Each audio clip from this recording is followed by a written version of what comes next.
Ah bah attendez, l'autorisation, moi je fais ce que je veux. Si j'ai envie de repeindre ma cage d'escalier, je repars ma cage d'escalier. Si j'ai pas envie, je le fais pas. Ah mais je crois pas que... Ah bah vous croyez pas, écoutez, je fais encore ce que je veux dans ma cage d'escalier. Ah non. Hein? Non mais c'est incroyable ça.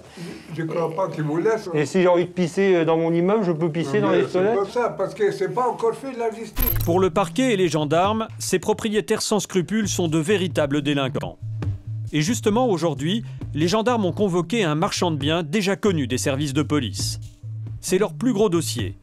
80 SCI, 300 appartements. Ce professionnel de l'immobilier toucherait plus de 8 millions d'euros par an en loyer. Donc, comme je vous l'ai dit, vous êtes ici pour vous expliquer concernant une situation administrative et sociale. Les gendarmes le soupçonnent de louer des logements insalubres. Il est immédiatement mis en garde à vue. Alors, sur la directive du parquet, je vous ai expliqué, on va procéder à une mesure de garde à vue. D'accord, vous en doutiez de toute façon. Hein? Le propriétaire n'est pas étonné, et pour cause. En 10 ans, il a déjà été condamné plusieurs fois pour escroquerie, usage de faux, menaces et abus de faiblesse. Si les gendarmes l'ont convoqué, c'est parce qu'il y a un mois, ils ont visité une cave que ce propriétaire louerait à des clandestins. C'est dans le sous-sol de cet immeuble que vivent une dizaine d'hommes en situation irrégulière. L'accès à la cave est libre. La pièce est vide, les locataires sont tous partis travailler. On est dans la fameuse cave où ça, en fait, c'est leur pièce principale, où ils s'en servent pour faire la cuisine, manger. Voilà, on a un frigo. Le frigo marche, il est froid. Il y a des restes de nourriture, des œufs. Donc on sent bien qu'il y a quand même de la vie. Ils ont l'électricité, il y a le fil qui est là, hop, hop, qui court, qui est tiré sur les communs de la cage d'escalier en fait. Donc tous les jours, ils branchent et ils ont le courant, ils débranchent dans la journée quand ils sont pas là et dès qu'ils rentrent le soir, ils connectent les fils. Officiellement, les locataires ne paient pas de loyer. Mais pour les gendarmes, ces occupants sans papier ne disent pas la vérité par peur de représailles. Machine à laver, micro-ondes, cette cave est bien leur principal logement. C'est le 6e dossier de ce genre que les gendarmes traitent en 4 mois. Une cave, ça se loue combien? Au minimum, on va dire que ça peut aller de 600 € à des fois plus de 1000 € quand le propriétaire fait un prix sur la tête du client. C'est-à-dire qu'une personne qui a des papiers payera moins cher qu'une personne qui est sans papier. Le propriétaire, lui, habite les beaux quartiers de la capitale. Il y a 10 ans, il participait même à un reportage consacré à l'immobilier. Sur ces images, il fait visiter son appartement de 400 mètres carrés. Son empire immobilier, il l'a bâti en achetant au rabais des immeubles squattés et en les revendant à prix d'or. Vous allez voir qu'à l'époque, ce marchand de biens avait déjà des méthodes plutôt expéditives. Ce jour-là, il a rendez-vous avec ses 2 architectes pour visiter un immeuble squatté qu'il vient d'acheter 400 000 €. Bonjour. Bonjour. Alors là, on arrive dans l'immeuble et on peut même pas rentrer dans les parties communes. On peut même pas rentrer dans l'immeuble, quoi. On va aller chercher de quoi ouvrir. C'est-à-dire? Monsieur Défontator. À l'époque, cet ancien hôtel est squatté depuis plus de 12 ans. Le marchand de biens a l'intention de déloger tous les squatteurs, sans état d'âme. Justement, l'un d'entre eux s'inquiète. Il interrompt la visite. À mon avis, on va pouvoir peut-être un peu baisser le plancher ici.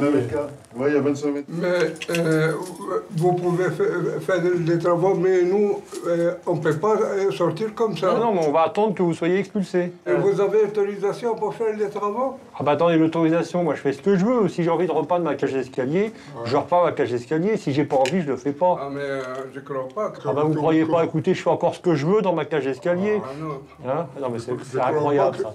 Je crois pas qu'ils vous laissent. Et si j'ai envie de pisser dans mon immeuble, je peux pisser dans les toilettes? C'est pas ça, parce que c'est pas encore fait de la justice. Mais si, je vous dis qu'il y a un arrêté d'expulsion. Alors attendez, moi je sais que vous allez être expulsé, mais je peux pas vous dire quand ni à quelle heure. Hein?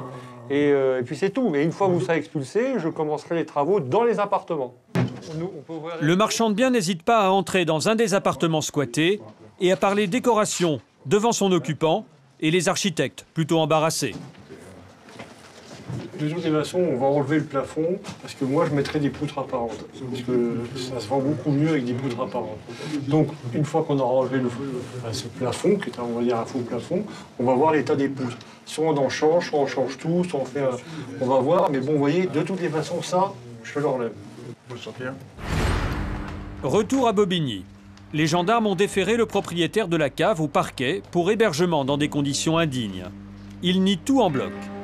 Alexandra Vaillant est substitut du procureur. C'est elle qui a lancé la procédure contre le marchand de biens. Pour elle, ces propriétaires hors la loi se justifient toujours de la même façon. En général, ils ont une ligne de défense assez commune et expliquent que ces personnes-là, s'ils n'étaient pas logés chez eux, seraient à la rue. Donc ils se positionnent un peu en tant que bons samaritains en disant finalement, moi je les ai aidés, je leur ai rendu service et je ne comprends pas aujourd'hui pourquoi on me poursuit.